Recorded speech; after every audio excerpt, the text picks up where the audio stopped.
Alright, so I'll begin just quick definition.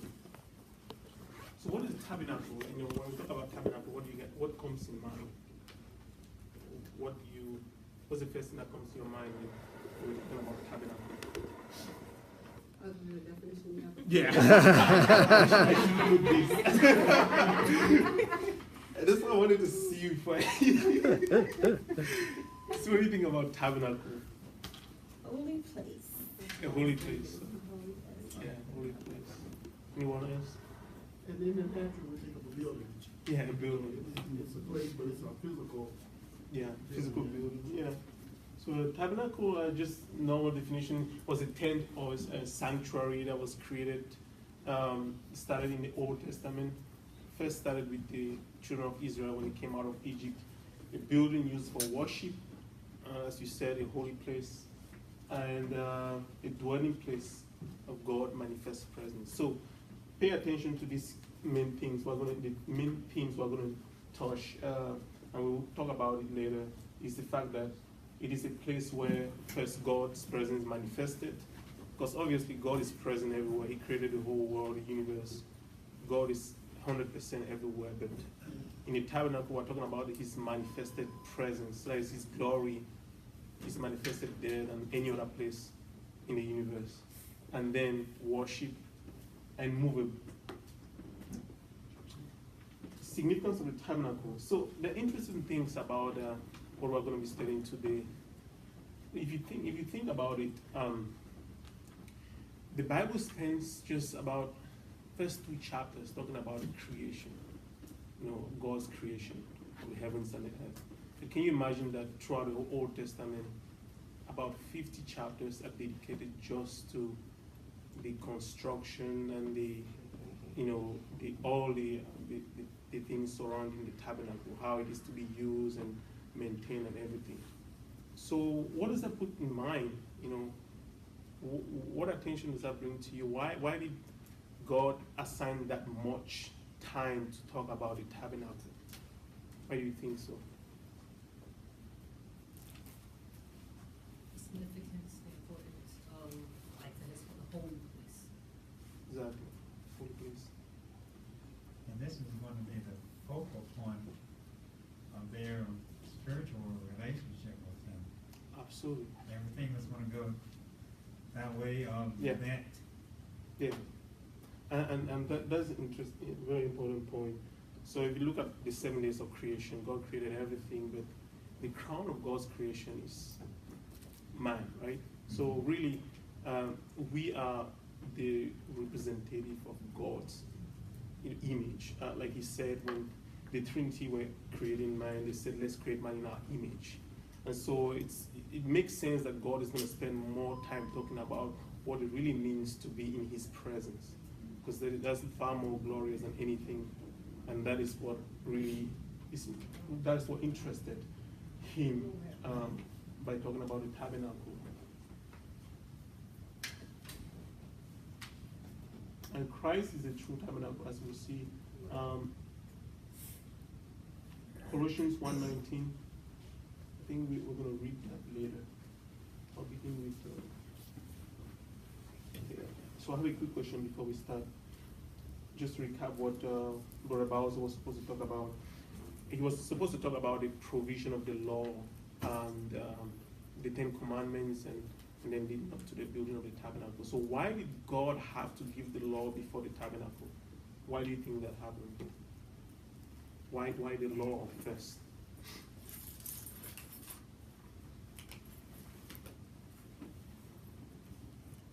Why didn't God just, when he removed the children of Israel from Egypt out of slavery into the wilderness, he could have just given the instruction to Moses to start building the tabernacle?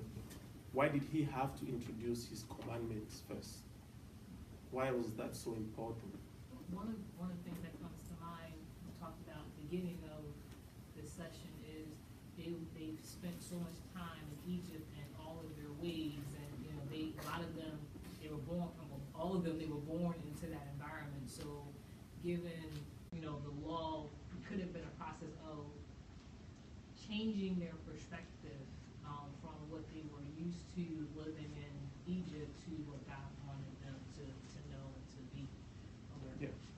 change your perspective. So that's the main theme I get from what you're saying. And it makes sense, right? I mean, what is the purpose of the tabernacle? What is the purpose of the tabernacle? The purpose of the tabernacle. So, I was just want to comment on the commandment. Yeah. But, one of the things it does is it starts to establish relationships. This is how we supposed to see God. This is how we're Exactly. supposed to treat each other. So all that, if you would have had put the structure together before that, it would have been a little harder to get Exactly. people to, come in and do what's needed to be done. So I think that started to establish a relationship and, put God in his right place. Absolutely. Once that happened, now you create the tabernacle and he said, okay, now this is where you come to worship. Yeah, that's perfect. In fact, if you think about it, the purpose of the tabernacle is to worship God, to be in his presence. And how can you worship a God you do not know? Right. And that really is the priority of our Christian relationship. That's really the priority of the Christian life. That's why you can't be a Christian unless God has manifested himself to you. And that is, yes. And I was going to say, as you look at it, because when he told them about the plagues, if you remember, he said, I want to deliver them so that they will worship him. Every time they will know.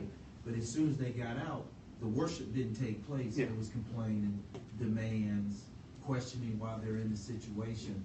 So if they did enter into that tabernacle with the heart that they had right there, they didn't have the right heart or mindset to truly appreciate it.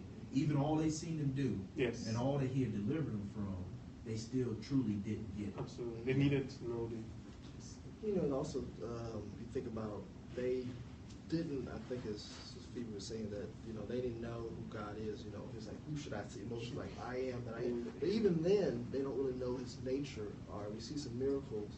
So God reveals kind of who he is and his nature by his laws. So his laws are not arbitrary. It's not like he flipped a coin and said, well, I guess, telling the truth is the right thing. No, it's based on his character, right? He's like, because I don't lie, you should not lie, right? So in the law is a kind of a revelation of his character. And so that now they begin to equate who this I am that I am, through this law. So when they meet with him, it also gives them a sense too that how much they are sinners too. They can't keep the law to you. Yes, so if the tabernacle would have came first, it would have just been a building. Yeah. And they wouldn't have known how to give reverence, how to give true praise. If God gives us our blessing before we have a communication and commune with Him, then we're gonna feel like we're doing it. Yeah. So he may not even show up in the building. And that's idolatry. I mean, you can't worship God your own way. And we see people worship tabernacles as it is. You get past worshiping God, you start worshiping tabernacle. Yeah. Yeah. And I was similar to what you just said. Because I was thinking of a different approach. I was thinking, left up to our own, as human beings, left up to our own devices. Yeah. We would worship him, do whatever we want, however we want, whenever we want. Yes. And so I look at it as another way to bring us closer to him and to make sure that we are showing his character. Absolutely. And it's not about us. Yeah. Yeah. Yes. And I just want to also expand on what Calvin was saying about the tabernacle. They would just see it as a building. And we know that eventually they got to recognize that as the holiest. Yeah, absolutely. Yeah. And they treated it like God was there. Yeah. But it took time for them to build that or develop that right relationship. Absolutely. I mean, you guys have touched on the main important things. I mean, you have to know, because otherwise, that's one of the reasons why God started the commandments with you shall not have any other God. And so you have to first of all know the absolute nature of who God is. You have to appreciate his glory and know what it really means to worship him. And that is the purpose of. So let's begin by reading Exodus 24, 9 to 18. Somebody want to read that for me? Exodus 24, 9 to 18. Just to touch on the law.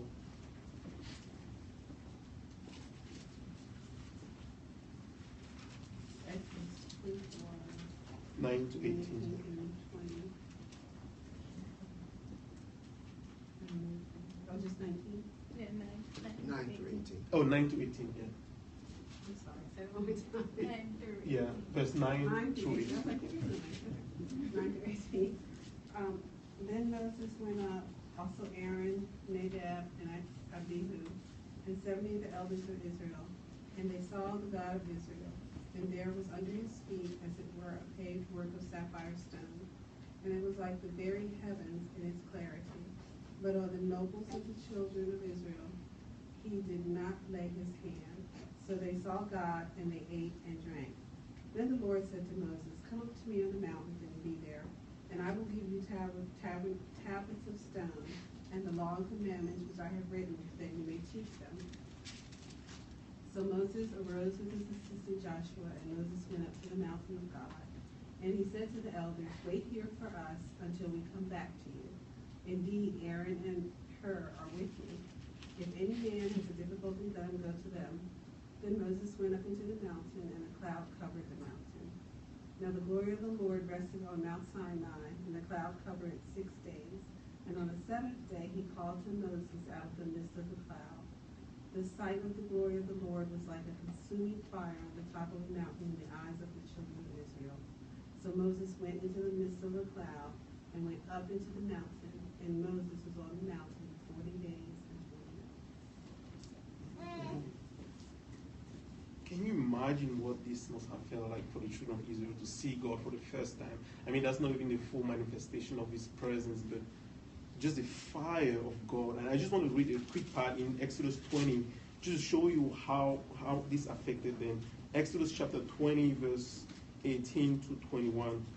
Now all the people witnessed the thunderings, the lightning flashes, the sound of the trumpet, and the mountain smoking. And when the people saw it, they trembled and stood afar off. And listen to what they say. Then they said to Moses, you speak with us, we will hear, but let not God speak with us, lest we die.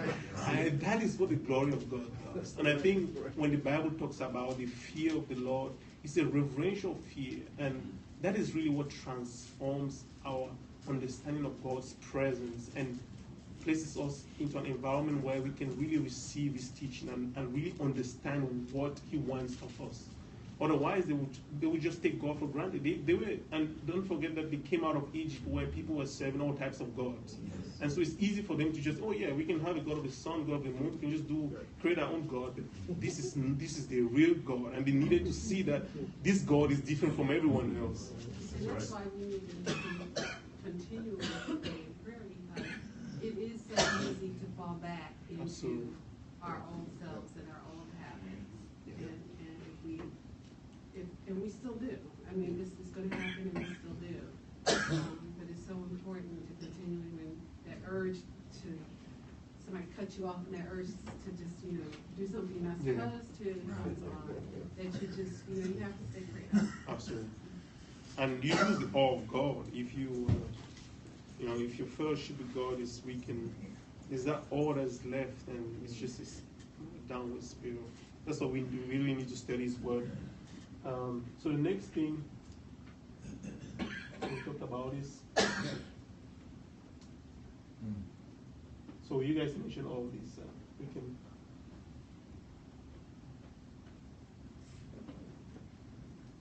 We'll talk about this. Isaiah 6:1-7 is just an interesting picture of what God's presence really does, and I think this is one of the fundamental things when we talk about even preaching the gospel and how we really know someone is transformed by the word of God. When we come to salvation, it doesn't really matter how the repentance takes, how it manifests itself. One of the things that is peculiar for everyone who really comes to saving knowledge of Christ is that there's an awe of God that was unprecedented. There's a realization of the fact that, God is the real God. Jesus Christ is really the Lord. And, I need to believe in Christ. There's that awe, and I think that is one of the things we see here in the giving of the Ten Commandments.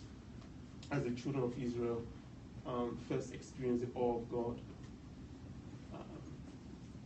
So this is one of the things we already discussed. Knowledge comes before worship. We need to know God. We can't know God unless we really, we can't worship God unless we really know who he is. And Proverbs 8:13 talks about I mean, I'm sure we all know, like the fear of the Lord is the beginning of wisdom. But if I was to ask, what really is the fear of the Lord? What is the definition of the fear of the Lord? What would you guys say? Because a lot of times we know the first part. The fear of the Lord is the beginning of wisdom. Really, the fear of the Lord is when you truly begin to know what life is all about. But what is the fear of the Lord? And that answer is in Proverbs 8:13. What's the fear of the Lord?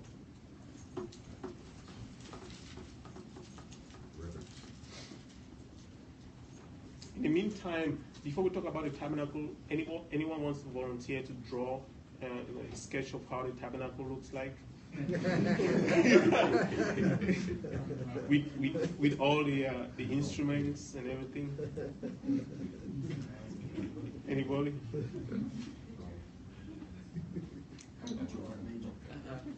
It's a very simple building. That wasn't a gift from God. I have a hint, it's a square. Okay, it's a rectangle.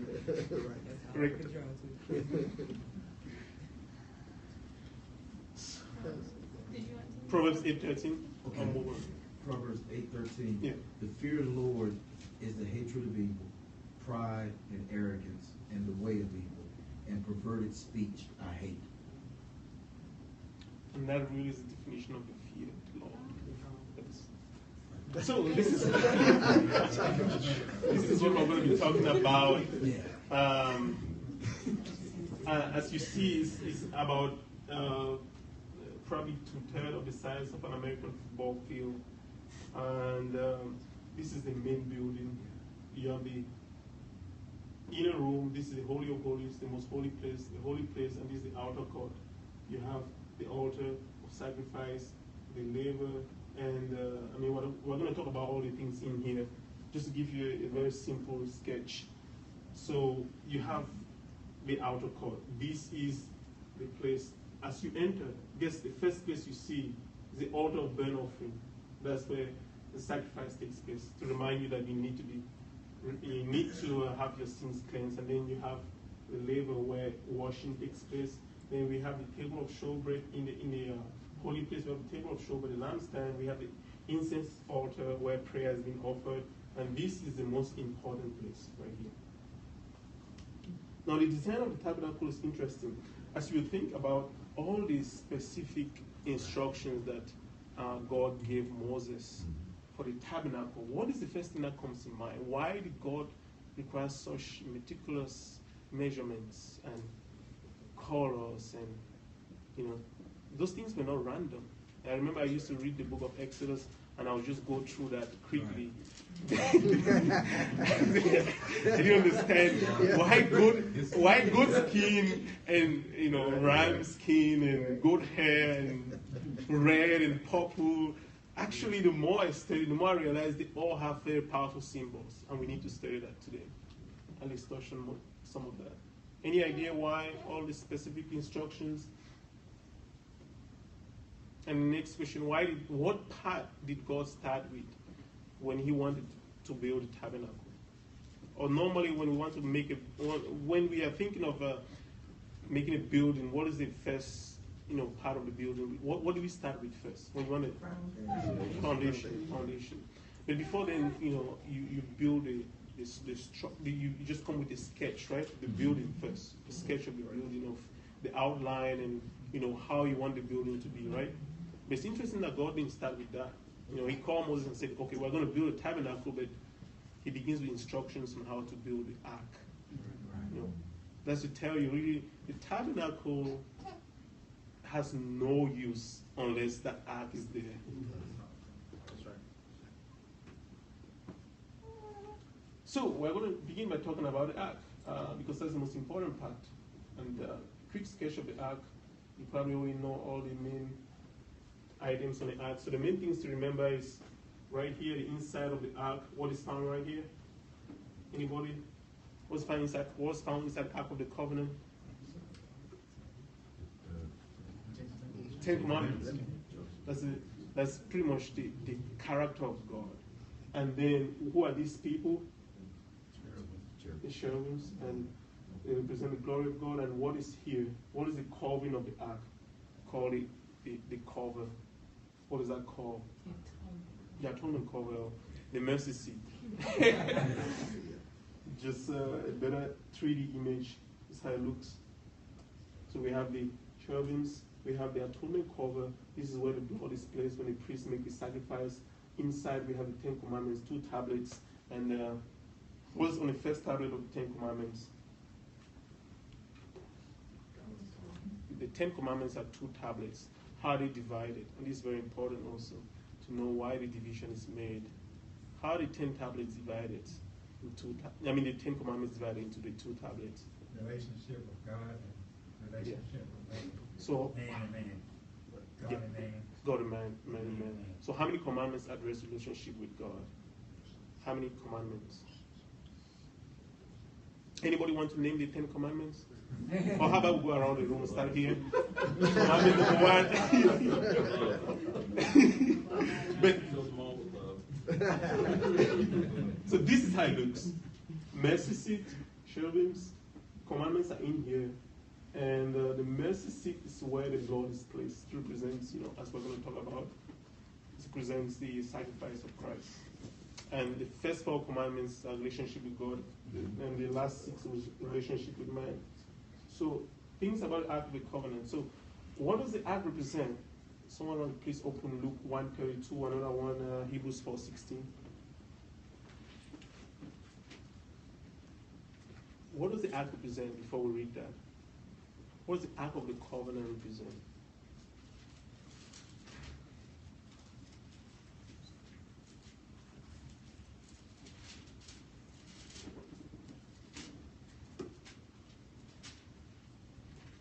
What does the mercy seat represent? Why is it so important? Why is the Ark of the Covenant so important? As you remember, whenever Israel went on war, they really couldn't do anything unless they were carrying the Ark. The Ark always had to be ahead. It was really that important. They could not do any major endeavor without the presence of the Ark. So why the Ark? What does that represent? Represents the presence of God. Absolutely, the presence of God. It's pretty much God. It's like they're carrying the presence of God. The Ark represents the glory of God. And what about the mercy seat? Anyone? Luke 1:32. He will be great and will be called the Son of the Most High. The Lord God will give him the throne of his father David. The Ark is the throne of God. And Hebrews 4:16. Therefore, let us approach the throne of grace with boldness, so that we may receive mercy and find grace to help us at the proper time. So, and the throne of grace, so that's in the presence of God. And so this imagery of the Ark of the Covenant in the Old Testament was a foreshadowing of what Christ came and did for us, to give us access to God's presence, because we really could not approach God's presence. And the mercy seat, what does that represent? What does the mercy seat represent? Romans 3:25. Whom God put forward as a propitiation by his blood to be received by faith. This was to show God's righteousness, because in his divine forbearance he had passed over former sins. So what does that represent? Sacrifice. Sacrifice. And that's exactly what the priest did. So they'll come and make the sacrifice in the altar of sacrifice and do some washings, enter the holy place, and finish everything they have to do there, and take the blood and put on top of the mercy seat. That's the blood that brought us to Christ, reconciled us with God.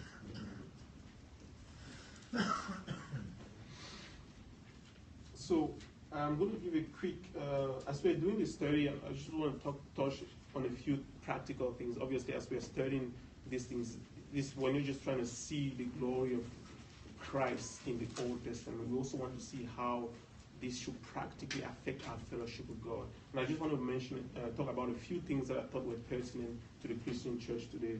And so if I was to ask you, why are we still to obey the 10 Commandments today? What is our what is the believer's relationship with the Ten Commandments? Is it still our duty to obey? And you'll be shocked by how people respond to this. It's not an easy question. So there is, and there was, even from the start of the establishment of the church in the New Covenant, there were always a group of people who come against the fact that we need to obey the Ten Commandments, and they were called antinomians. They believe that, well, since we are saved by grace, we are above the law now. We really don't need to obey the law anymore. We don't need to obey the Ten Commandments. And the famous passage they used was Romans 6:14. Can someone read that for us real quick? Romans 6:14. For sin shall not have dominion over you, for you are not under the law, but under grace. Yeah. And that was a favorite passage. We are not under the law, we're under grace. But, tragically, they failed to read verse 15, which it just completes everything. When Apostle Paul is explaining these things, he's always making sure, because he already knows, being led by the Spirit, he knows what the mind of, people who really don't know God want to do. They want to get the benefits of God without his presence, in defiance to his commandments. And he's like, okay, all these things is not to tell you that you need to live your life without a desire to obey God's commandments. We don't sin so that God's grace may abound. And so it's very important to make the distinctions between what Paul referred to. Sometimes Paul talked negatively about the laws, and I think some people use that as an excuse not to obey the Ten Commandments. So there are three types of laws in the Bible. There's the absolute law, and that's what we call the moral law. And that is the Ten Commandments, right? As we talked earlier, that's really that's the foundation of the character of God. It doesn't change. It's absolute. It doesn't matter in the Old or New Testament. That doesn't change. It was enacted by God for eternity, because that is his very character, right? And then we have two other laws. We have ceremonial laws and civil laws. Ceremonial laws are the laws that were foreshadowing the coming of Christ. So someone can give me an example of ceremonial law, things that they did in the Old Testament they don't do today anymore. Yeah, sacrifice of animals. If we came to church and we saw Pastor Harris trying to make, bull sacrifice, we should run away, because that's idolatry. We can't do that anymore. So, in fact, that's an insult to the blood of Christ to make any sacrifice today. So, ceremonial law is finished. That's abolished. Christ came to fulfill the ceremonial law, and he came to fulfill the absolute law by placing it in our heart. And so when Paul says we are above the law in some respect, we should be reminded that we are not to fulfill the ceremonial law to be right with Christ, to be right with God anymore, because Christ did that for us. And so, a question? Yeah, I was just going to comment on your point about antinomianism. It's interesting that to the redeemed heart, God's grace actually entices the heart to love God more, because you see how unworthy you are of God's love. But to the unredeemed heart, the idea of God's grace kind of primes them to do what they want to do most, which is a license for sin. So you can actually, you can tell the status of someone's heart by how they react to the idea of God's grace. That is perfect. That's, in fact, what our next slide will talk about, I think. So yeah, the desire to obey God's law is actually a test of genuine conversion. If you actually look at a picture of the Christian and the non-Christian, I think we should read this passage. Anybody want to open 1 John 5, 2-3? True.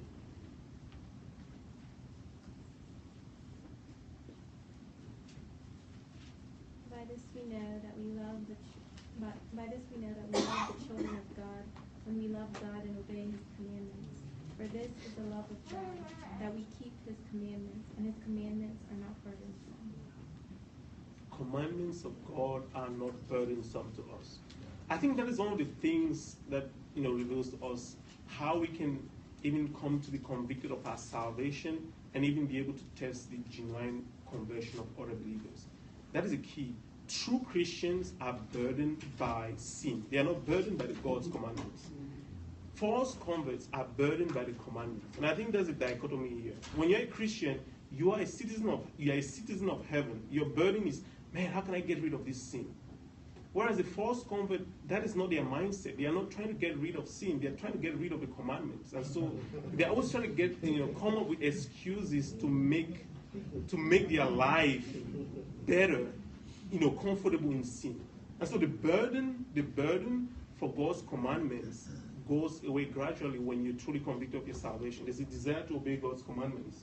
And I think that's a very powerful passage to reveal to us that indeed when God saves us, He seals His commandments in our heart and gives us a desire to obey Him. And which is the most neglected of the 10 commandments? Hope someone didn't cheat. What's the most neglected of the 10 commandments? What's that? The first one? For Christians, not unbelievers, Christians. Oh, for Christians. Yeah, for Christians. Yeah. What do you think is one commandment that seems to be neglected today? And I've done a lot of reading on that. Love your neighbor. What's that? Loving your neighbor. Loving your neighbor. For Christians? Uh-huh. That's this one. What do you say? The Sabbath. The Sabbath. That's actually, in fact, one of the most neglected commandments. And it's not very surprising. That's the fourth commandment. And it is still with our relationship with God. And again, a lot of believers always come up with, and it's very easy to neglect the Sabbath because, there was a ceremonial Sabbath that was kept, and sometimes believers think that the Sabbath is optional. They think, well, the Sabbath was just one of the ceremonials. And again, remember, we talked about the fact that the 10 commandments are absolute. They don't change. The Sabbath is not an option. Going to church is not an option for a believer. And, we have to realize that our participation in church is not some religious activity. We're not just going to Sunday worship and then go back home and say, oh yeah, I just went to church. It's really a lifelong commitment. And I just want to give you a quick talk on that. I want you to read something by Matthew Henry. I think Matthew Henry wrote something I really like. He said, the setting apart of a portion of our time for the worship and service of God is a moral and unchangeable duty, but had no necessary dependence upon the seventh day of the week, the Sabbath of the Jews. So there are two things here. There's a moral Sabbath we are to obey, and there's a ceremonial Sabbath, which the Jews try to obey even beyond what God recommended. As you remember, when Christ tried to heal someone on Sunday and on Saturday, and they were very angry. Right. If God, they pretend to obey God, but they have no law for their neighbor. So that's what he's referring to as the Sabbath of the Jews. The first day of the week, or the Lord's Day, is our new Sabbath. That is the time kept holy by Christians in remembrance of Christ's resurrection. All the Jewish rites were shadows of the gospel blessings. So the Lord's Day is Sunday. That's the day we have to go to church. But obviously, sometimes we are not able to make it. And again, we have provisions in the Bible that in which God reveals to us that our yearning should be to set aside at least one day of worship. At least one day of worship, if we can.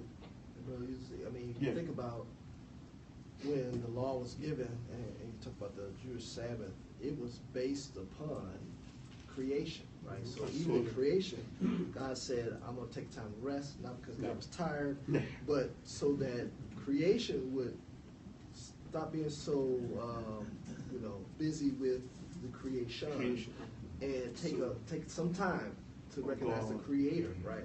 And so then you get the law, say, okay, here's what you do for the Jewish Sabbath. And so now with the fulfillment of Christ ceremonially, we still should have some type of Sabbath, right? Whether it's the Lord's Day of worship or sometime during the week, we take time to spend time and reflect with God, right? So and it doesn't become that, the Jewish Sabbath was like, okay, sundown on Friday, the sundown, and it's this specific time, I can't do any work, and we get kind of caught up in there, can I do work on Sunday or not, but it's the time of rest and worship of God, and that's really what we should focus on. Absolutely. And there was a time in this country when businesses were not allowed to open on Sunday. Except for those that had to run 7 days a week because it was more expensive to, it was too expensive to shut it down right back up. I know it still exists in some areas, not that they're closed completely on Sunday, but that they don't certain number of employees. Yeah, they're not open to a certain time. Not supposed to sleep in and go to church.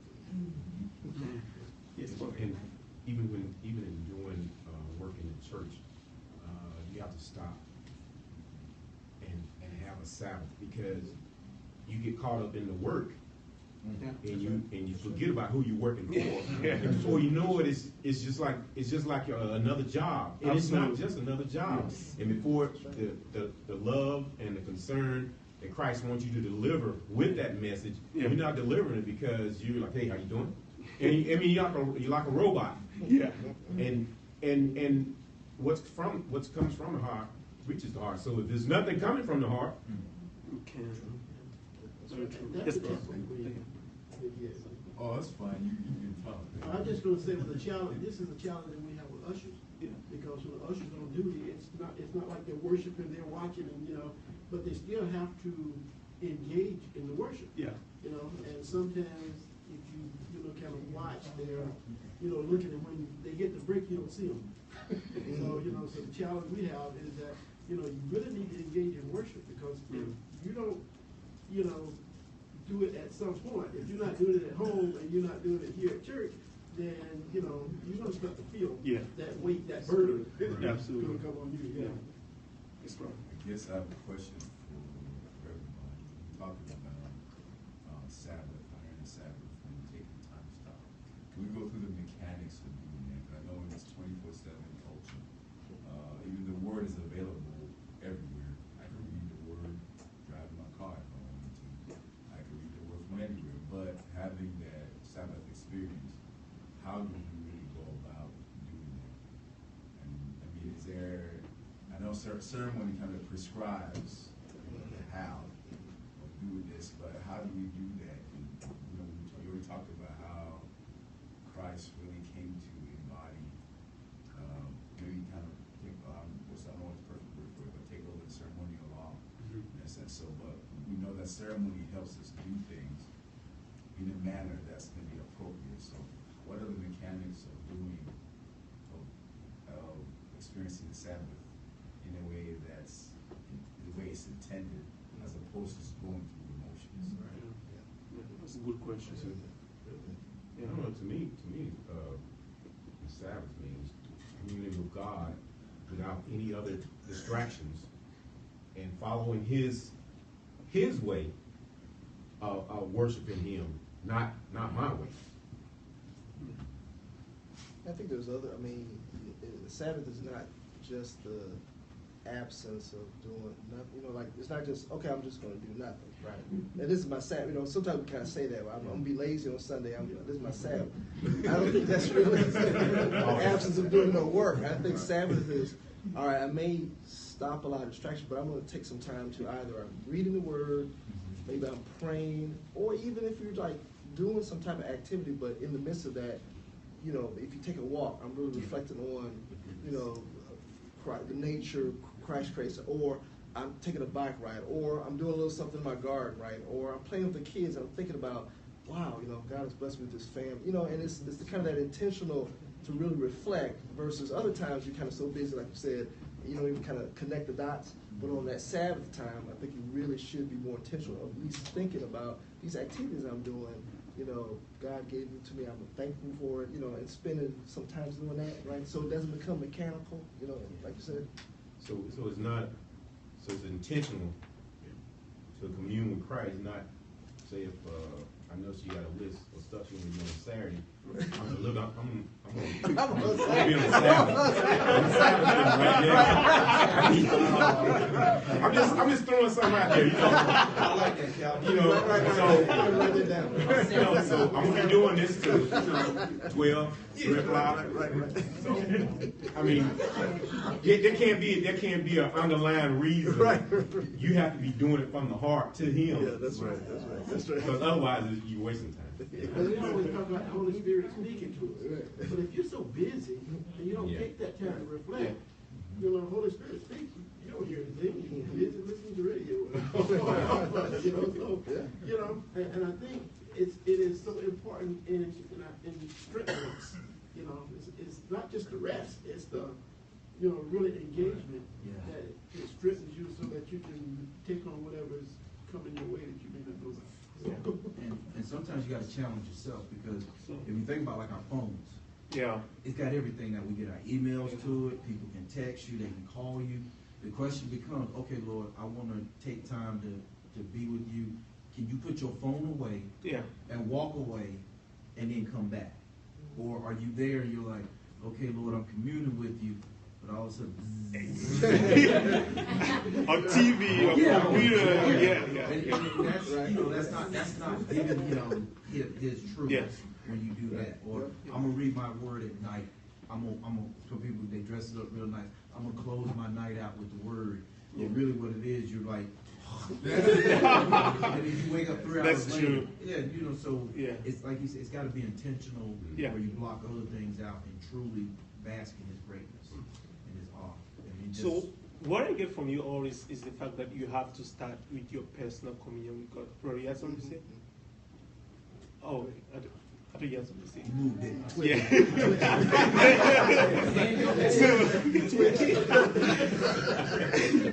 I think we really need to be disciplined and make an effort. The way I think about it is this. I think a lot of times it's easy to take God's glory for granted, His presence. Because think about it. Imagine that you have an appointment with the President of the United States. I mean, that's the most important personality on earth, right? And I mean, you made the schedule for Friday. And are you going to call the President and say, I'm sorry, I can't make it, what is going to be your demeanor going to that meeting? I mean, are you going to carry your phone, talking to the president? Oh, wait a minute, someone's talking. I mean, those are things we don't even think of doing. Even for job interviews, we don't think of doing those things. But think about the fact that these people are not even close to what God's presence really brings. But we take God's presence a lot. And I'm really ashamed to say sometimes when I think about the fact that we really take His presence. I mean, I have multiple times when I'm praying and someone will text me, and all of a sudden I just hold my prayer and take the phone, and I am guilty instantly because I know this is not right to do. It's not right. You have to make it. You really have to make the effort. It's not natural. It doesn't come spontaneously. You have to be actively willing to make the sacrifice it takes to really commune with God. Okay, bro. We have a pet term called me time. All of us want some me time. Well, God wants some God time. Yeah, that's true. You have to learn to balance the two. And when it's your me time, you put everything away. It's serious. Yeah. That's good. So the mercy seat.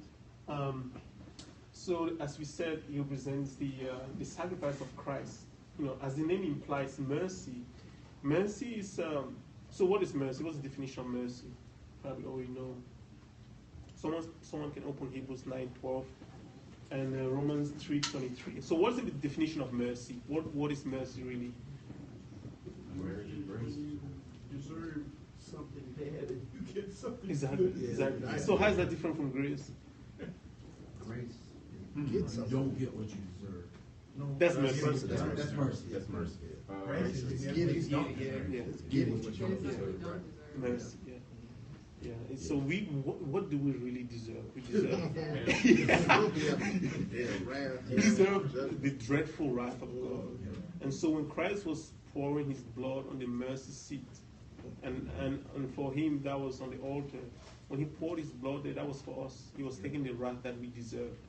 And so the mercy seat represents the cross and the sacrifice that Christ paid when He shed His blood for us. Hebrews 9:12, and then 2 Corinthians 5:21. I'm going to talk about something a little bit important. 2 Corinthians 5:21. Maybe I should read that. He entered once for all into the holy places, not by means of the blood of goats and calves, but by the means of His own blood, thus securing an eternal redemption. Wow.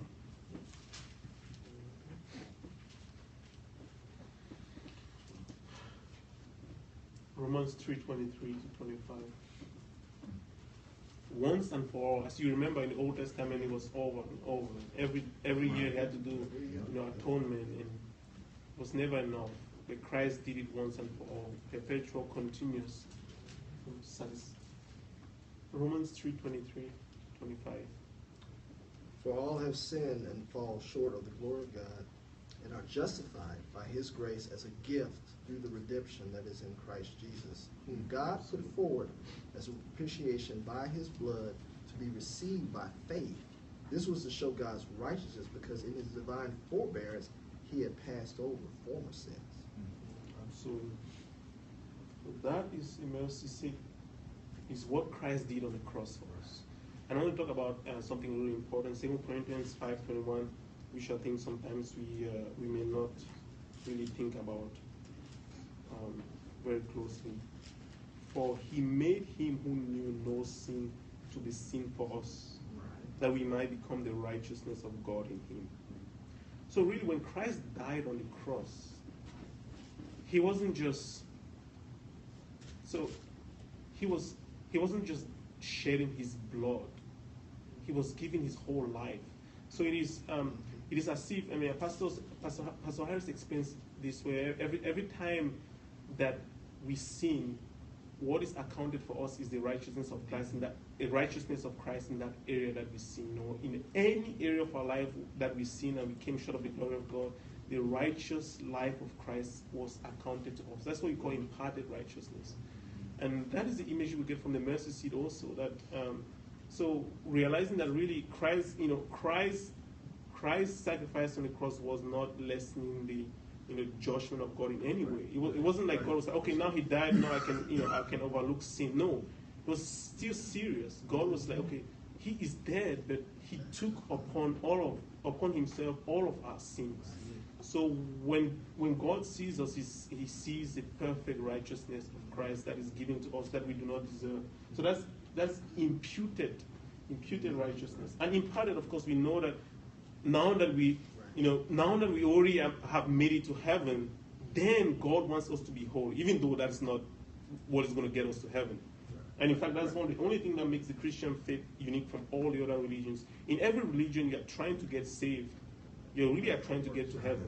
In the Christian faith, you really are trying to please God. You're not trying to get to heaven. We are not trying to get to heaven because we'll never make it on our own. We are trying to please God.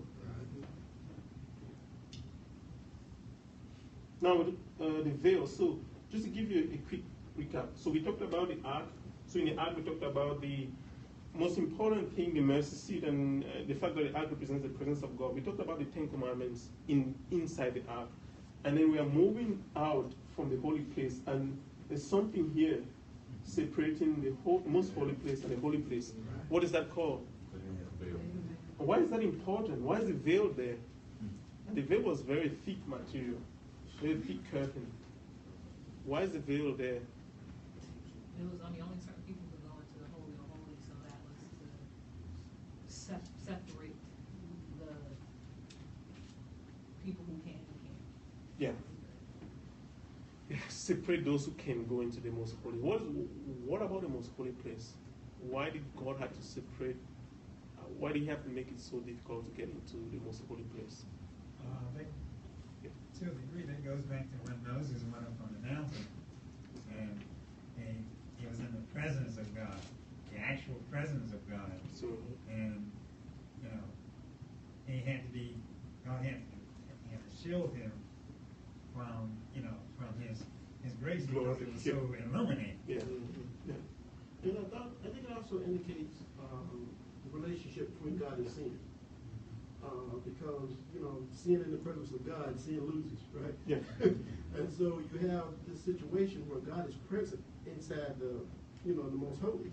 So before you can go in there, you have to be prepared to go. So not anybody can just go in there because you lose. Yeah. And it was even so crazy that even those who were allowed to go into the Holy of Holies, they went with the rope tied around them just in case. Yeah. And nobody else could go in. I ain't going in there. Yes. It was serious. I mean, this was very serious. And I heard sometimes priests were not able to make it out. In Numbers 4:20, God clearly said the high priest, the most high priest, the only person allowed into the most holy, and not at any time. He really had to be cleansed, and serious cleansing before he got in the glory of God was that great. You could die just being in the most holy place. That's right. So it's a very serious thing. Now imagine how often we take that for granted. We have 24/7 access the most holy place. Yep. But it's just unthinkable to think that, we don't usually think about that when we come before God in prayer. And we can go to them even in the middle of our mess. Yeah. I mean, we can't cleanse ourselves, so we can't clean up before we go. Yeah. That's right. That's right. Now, there is a catch, and here's the catch, and here's the catch. So, because we have the presence of God with us all the time, this we call His manifested presence. I think that's what I want to address, because sometimes we think, well, because Christ is with us all the time. There's an extent to which Christ wants to manifest Himself even more abundantly. So John 14:21, just going to read that real quick. John 14:21, James 4:8, somebody else. James 4:8, John 14:21.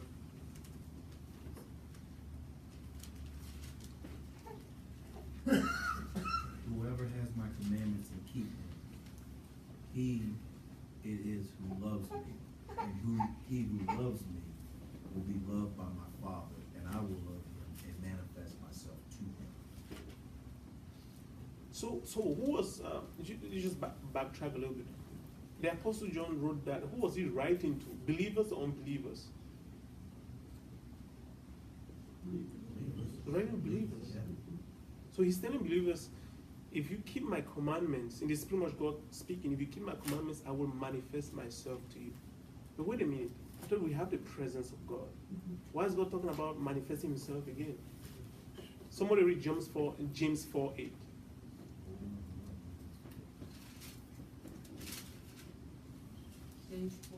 Yeah.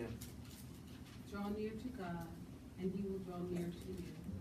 Cleanse your hands, you sinners, and purify your hearts, you double-minded. So there is, and this sometimes is what we miss when we take the presence of God for granted. God wants to cleanse us, and there's what we call the spiritual riches of God's presence that comes from Him manifesting Himself to us more abundantly. And when we sin, even though, we don't lose our salvation because of faithlessness, because obviously we didn't do anything to deserve salvation. But sin has consequences, and I think we need to realize that we can't take God's presence for granted and just think, well, this is the deal. God's manifested presence is only most abundantly manifested in the midst of holiness. That's why we really have to live a holy life. Yeah. No, I was just, we don't, like you said, we can take it for granted. Like, well, God forgives or through Christ, but it doesn't break our relationship, but our fellowship can be strained. Exactly. Even in natural relationships, we know that, right? That even though you're married to somebody, you don't do the dishes. They hopefully don't divorce you because of that. Yeah. But they might be upset. They might be upset or saying, or we think about even in scripture, when someone doesn't treat their wife right, it says, God doesn't even want to hear your prayer. Can you pray? So that sin can affect that fellowship and our feeling of presence with Him and manifesting Himself. So sin really affects God's, and that is what manifests all the riches of His presence. We're talking about love and joy and peace in the midst of trials. If we lose our joy and our peace, that should be an indication that, our fellowship with God needs to be strengthened. Normally as Christians, God has promised us that He's going to give us joy and peace. That's what makes the Christian life so unique. The fact that you can be in the most terrible trials and you have unbelievable joy. But not every believer has that. It's not something to be taken for granted. It's not guaranteed. You have to actually want to seek God and want to be in His presence for that. The altar of incense. So we're moving out. The altar of incense is what is found. We'll go back to the picture. So this is the altar of incense as you move out from the veil. And just to mention another thing about the veil, what happened when Christ died on the cross? Was torn. Yeah, the veil was torn. That was symbolic of the fact that that's after He said it is finished, when He had done everything that was necessary for our redemption. And that is really what gives us access to the presence of God. And then we are moving to the incense altar. Now this is where we offer prayers, right?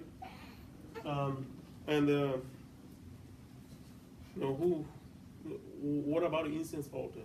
how is that representative of what Christ is doing for us now? The incense altar. So the priest had to bring the prayers of the people, interceding for them, and burn it on the incense altar before he enters the most holy place. My question is, Yeah. and I'm going back because, like I said, I went to a Catholic high school, so I always remember they did a lot of things with incense. And so was it like they were trying to add another barrier? I'm just asking because I could never understand. They always were, they would get the incense going, and it would be like you're up there, and so the priest would be here, so he's putting it out this way, and it would be like there's a cloud that's being put between us and the congregation and him, and I always wondered why. Well, that's not biblical. They do a lot of unbiblical things. I just always wondered why you're putting another barrier between it. I didn't know if that was, as you look at it now, is that him going into the holiest of the holy, or just something they did, ceremonial? Yeah, I mean, it's the same as the communion. I mean, they believe that Christ actually died. I mean, they actually believe his blood. I mean, it doesn't taste like blood. But yeah, it's not right. So I think the term that I hear is that Christ is now our priest. Absolutely. And as him taking our prayers to God. Yeah. So he is, I guess the symbolic of that incense table is that's where we are giving our prayers to Christ, and Christ is absolutely. So he's the priest that takes our prayers and that is the beauty of the incense altar, as it foreshadows what Christ is doing. He didn't only die and was raised from the cross to grant us salvation, but every day, I mean, the Bible tells us that Christ is interceding for us. I mean, like, who better to pray for you than God himself? I mean, that's right. You don't need, and there's no mediator except for Christ. And that is the beauty of salvation. And in fact, this even touches the fact that salvation is eternal. Do you think Christ can deny his own prayer? I mean, he's praying to his Father. His Father has never denied his prayer. That's right. So you can't, if God cannot save you and just let you lose, he can. So that's what we see from the incense altar. The fact that Christ every day, in Hebrews 4:14-16, Christ every day is interceding for us, every single day. The true high priest. Yes. Oh. I mean, immediately. I think somebody moved the clock.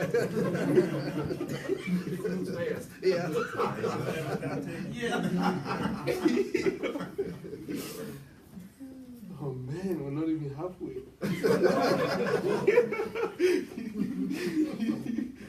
Oh. So table of showbread, I'm just gonna show quick pictures. Golden lampstand. I mean, golden lampstand. The light of Christ is how it looks like. It's like a tree with lamps on it. 7. We have the bronze basin. This is where you wash your hands on the outside. When the priest came from making the sacrifice, before he goes into the holy place, he has to wash his hands unless he's gonna die. Very, very important. Altar of sacrifice is pretty much where you make the sacrifice. This is how it looks. What does the fire represent in the altar of sacrifice? What does the fire represent in the altar of sacrifice? Why the fire? Consuming fire. The wrath, yeah. So, interesting, as you enter, what's the first thing you see? Yeah. You can't come to Christ unless your sins are forgiven, unless you really receive the sacrifice. You can't come to Christ. And then we're going to talk about the symbols of all the, so we don't have time for that.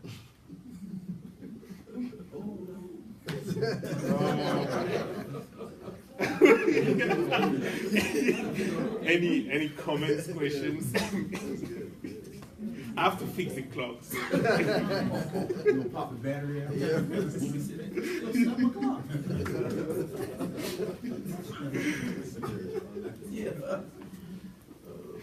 Any questions, comments? All right. So can we close the prayer? Anybody want to pray for us? Just one couple of announcements real quick, just to let everyone know. If you haven't heard, one of our members passed away this week on Tuesday, Brother Van Barbie. passed away. So his funeral services will be this Sunday at 3 o'clock. So Sunday at 3 o'clock. And also Elder Wayne Bullock's mother passed away too as well early this morning. So I think he having services for his mom will be in Newport News on Monday morning. So just to let you all know. So please pray for them during their bereavement. But yeah, if you can make it, Sunday at 3 o'clock will be a homegoing services for Brother Barr.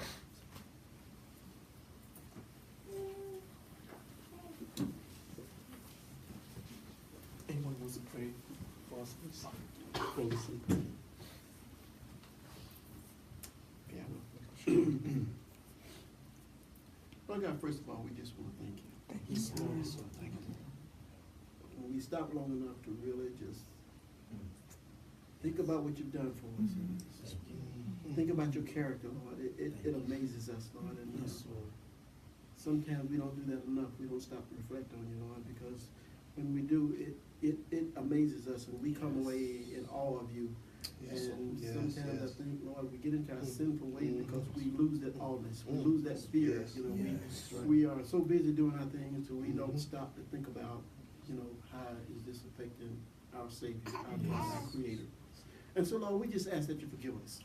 Yes. And that you clean us up and set us on our way, Lord. Just be patient with us, Lord. Yes. We're still fighting flesh. Yes. And so, Lord, we just ask that you give us the power to overcome the flesh and overcome ourselves, Lord. Yes. We're fighting ourselves too. So we just ask, Lord, that you be with us.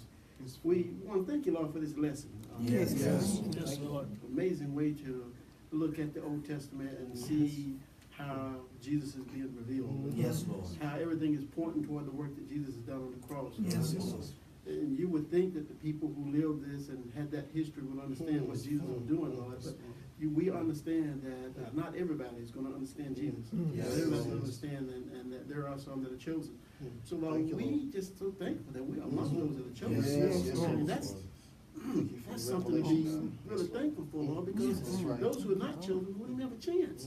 So, Lord, we just thank you for choosing and walking with us and going before us and removing obstacles and just being in our lives, watching over us daily. And even we thank you for the pain when you have to lecture us, Lord, and when you have to discipline us, because we do want to be more like your son Jesus. And we know that he did such a great work for us on the cross, and we want to be obedient to him, and we want to please our Lord. So, Lord, we just ask that you bless us. We ask a special blessing upon this church family, Lord. Yes, we just Lord. ask that you just reach out and touch every member, Lord. Yes, Lord. We want to be that beacon. We want to be that church that you set apart that's going to shine that light to the world so that they may see you, Lord. Yes, we Lord. just, we talk about it all the time, Lord, and we just hope that everybody's buying in within our congregation that we are to trust in the Word of God. Not only that, we are to spread that gospel so that they may see you, Lord, and be saved. So, Lord, we just ask that you just bound us together in that manner. Teach us to love one another in such a way that the world watching know that there's something going on with us. So, Lord, we just ask that you just continue with that. We have those in our church who are going through right now. We have some who are bereaved. So we ask, Lord, that you comfort them. That you touch their bodies, Lord. That you touch their minds. And that you just remind them that you are God. And the end of life, physical life, is not the end. And that those who are saved, Lord, are going on to be with God. And that we are among those who we know that know God, and we can rejoice in their leaving us, Lord. So we just ask that you bless us in that manner. We ask a special blessing on all those who are having financial issues, Lord. People with job issues, Lord. People with emotional and mental issues, Lord. People who are having problems trusting God, Lord. Who are looking at their physical life and not looking at God. So, Lord, we just ask that you bless them. We ask a special blessing on all those churches, Lord, who are leading people in the wrong way. We ask that you bring a revival. That you touch those leaders, Lord, and allow them to see the damage that they're doing so that they will discontinue that kind of work. So, Lord, we just ask that you just continue to fulfill your mission in the lives of your people. We ask that you just continue to bless us and keep us safe.